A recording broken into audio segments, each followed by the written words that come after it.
नमस्कार प्यारे विद्यार्थियों।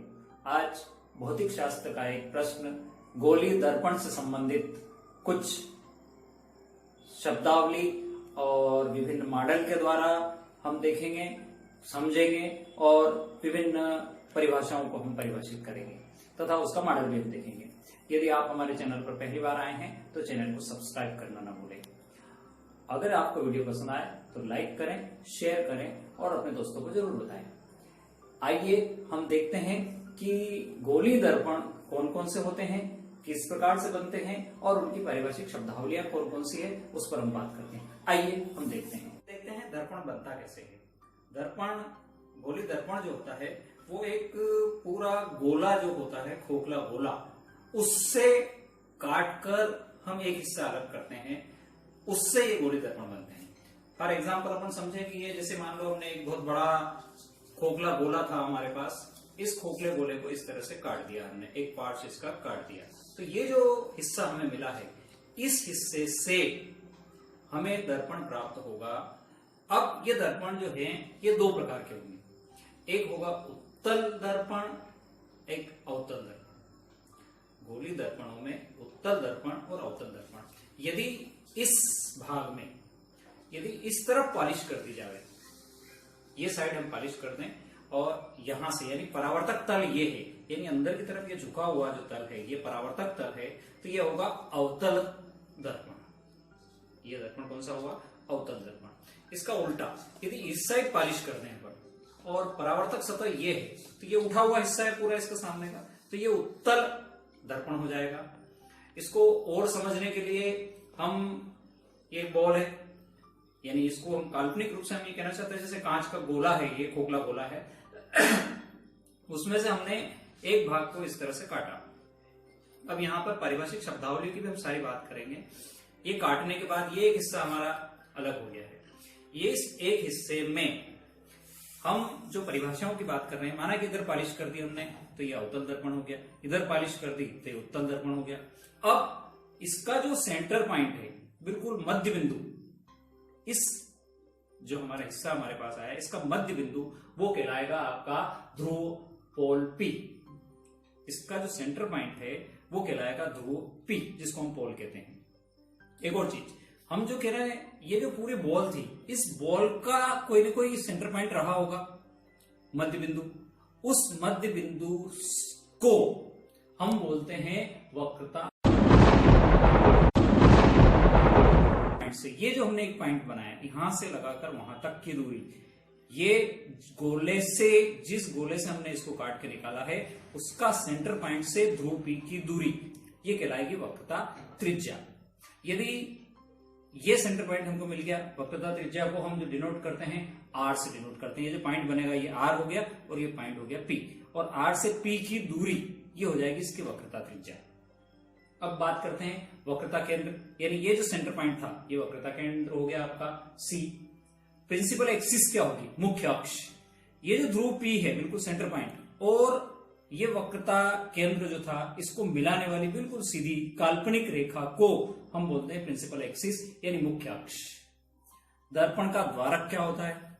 दर्पण का द्वारक होता है कि जो परावर्तक पृष्ठ होता है इसका, ये जो परावर्तक पृष्ठ दिख रहा है, यहां से लगाकर यहां तक ये जो पूरी लाइन है, माना कि ये दो पॉइंट, जो दो उंगलियां मैंने दिखा रखी, इन दोनों के बीच जो दूरी आएगी ये दूरी कहलाएगी इसके द्वारक, दर्पण का द्वारक। यानी यहां से लगाकर यहां तक बिल्कुल सीधी लाइन खींच दे, यानी परावर्तक पृष्ठ के जो दो बिंदु हैं आपके, उस पर सीधी लाइन खींच दें, ये कहलाएगा। इसको हम चित्र द्वारा भी हम आपको समझाएंगे, ये हो जाएगा दर्पण का द्वारक। अब आता है मुख्य फोकस, यानी प्रिंसिपल फोकस क्या होता है। इस दर्पण पर यदि समानांतर किरणें इसके ऊपर आपतित होती हो, समानांतर किरणें आपतित होने के बाद इससे टकराकर जिस बिंदु से निकलेगी उस बिंदु को मुख्य फोकस कहते हैं। ये अवतल दर्पण के केस में यहां होगी तथा उत्तल दर्पण के केस में, चूंकि उत्तल दर्पण इधर से बनेगा तो ये किरणें यहां से टकराने के बाद इस तरह से दूर की तरफ चली जाएगी, जो वहां पर फोकस नहीं होगी, तो ऐसा लगेगा किसी बिंदु से फोकस होती हुई प्रतीत हो रही है, यानी यहां पर। अवतल दर्पण में यहां पर और उत्तल दर्पण में इधर पीछे की तरफ आएगा वही बिंदु, या यूं भी कह सकते हैं कि P और R जो है आपका वक्रता त्रिज्या जो दूरी थी उसका आधा फोकस दूरी। इसको हम सूत्र द्वारा प्रूव भी करते हैं, R is equal to 2F या F is equal to R/2। हम इसको अलग से सूत्र को सिद्ध भी करते हैं।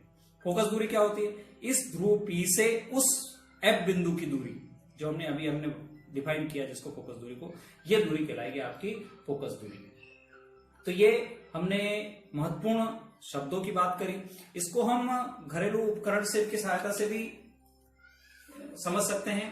जैसे मान लो कि हमारे पास एक छोटा सा चम्मच भी ले सकते हैं, चम्मच की तरह, यानी इसके अंदर का हिस्सा, ये अगर हिस्सा देखें अपन इस तरफ से देख रहे हैं, चम्मच को अगर लें या कटोरी का इस तरह से गोल कटोरी है, तो ये जो हिस्सा है इसमें भी हम प्रतिबिंब देखकर हम समझ सकते हैं ये अवतल दर्पण है, और इधर से यदि देखेंगे तो ये इसका हिस्सा उत्तल दर्पण होंगे।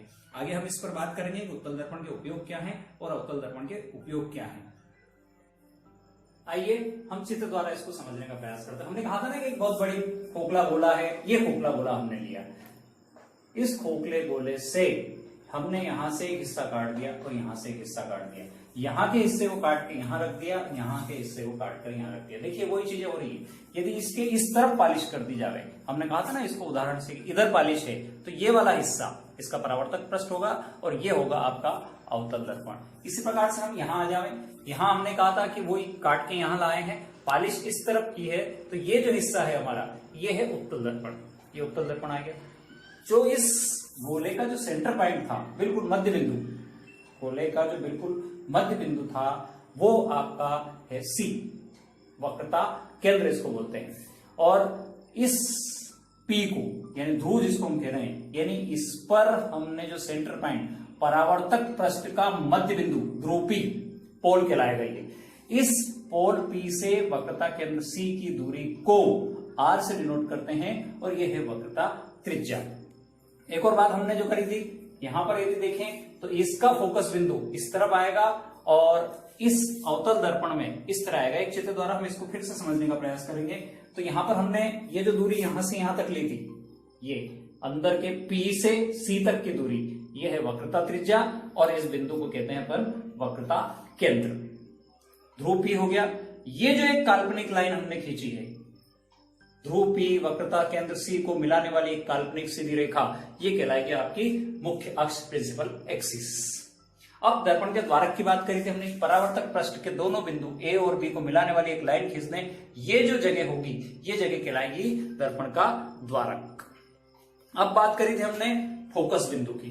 तो यदि हम बात करें अवतल दर्पण में, ये हमने यहाँ पर अवतल दर्पण बनाया है, और इस अवतल दर्पण की यदि हम बात करें तो इस अवतल दर्पण पर हम ये समझा सकते हैं कि इसके ऊपर समानांतर किरणें आ रही है, 1 2 3 4, ये समानांतर किरणें इसके ऊपर आपतित होती है। तो ये परावर्तन के पश्चात जिस बिंदु से होकर जाती है उसे उस दर्पण का फोकस बिंदु कहते हैं। यानी अवतल दर्पण में ये फोकस बिंदु हो गया, और ध्रुव P से यहां तक की दूरी को फोकस दूरी कहते हैं F। फोकस बिंदु कैपिटल F और फोकस दूरी स्मॉल f। यदि यही केस यहां पर हम समझने का प्रयास करें, ये समानांतर किरणें उत्तल दर्पण पर आती है, तो ये परावर्तन के पश्चात ऐसे चली जाएगी। हमने बात करी थी, ये परावर्तन के पश्चात यहां से ऐसे चली गई थी, ये किरणें कहीं इस तरफ जा कहीं मिलेगी नहीं, तो हमने इनको पीछे की तरफ बढ़ाया। तो पीछे की तरफ बढ़ाने पर ये जिस बिंदु से आती हुई प्रतीत होती है, दैट्स कॉल्ड फोकस बिंदु, और इस ध्रुव से यहां तक की दूरी फोकस दूरी। यानी दोनों बातें हमने यहां पर कर ली है। ध्रुव P समझा दिया आपको, बिल्कुल सेंटर पॉइंट जो था वो समझा दिया। वक्रता केंद्र, उस जिस गोले से इसको काटा है उसका सेंटर पॉइंट वक्रता केंद्र, सेंटर ऑफ कर्वेचर। वक्रता त्रिज्या, रेडियस ऑफ कर्वेचर, यानी P से C तक की जो दूरी है उस आपकी कहलाएगी रेडियस ऑफ कर्वेचर कहलाएगी। इसको PC, यहाँ PC is equal to R denote किया हमने। प्रिंसिपल एक्सिस काल्पनिक रेखा, और दर्पण का द्वारक हमने AB से समझा दिया है, मुख्य फोकस F से समझाया है, और फोकस दूरी स्मॉल f से, जो ये वाली जो दूरी है P और F के बीच की दूरी, ये दूरी कहलाएगी आपकी फोकस दूरी। अगर आपको वीडियो पसंद आया तो लाइक करें, शेयर करें और दोस्तों को बताएं। ओके, थैंक यू, जय जिनेंद्र।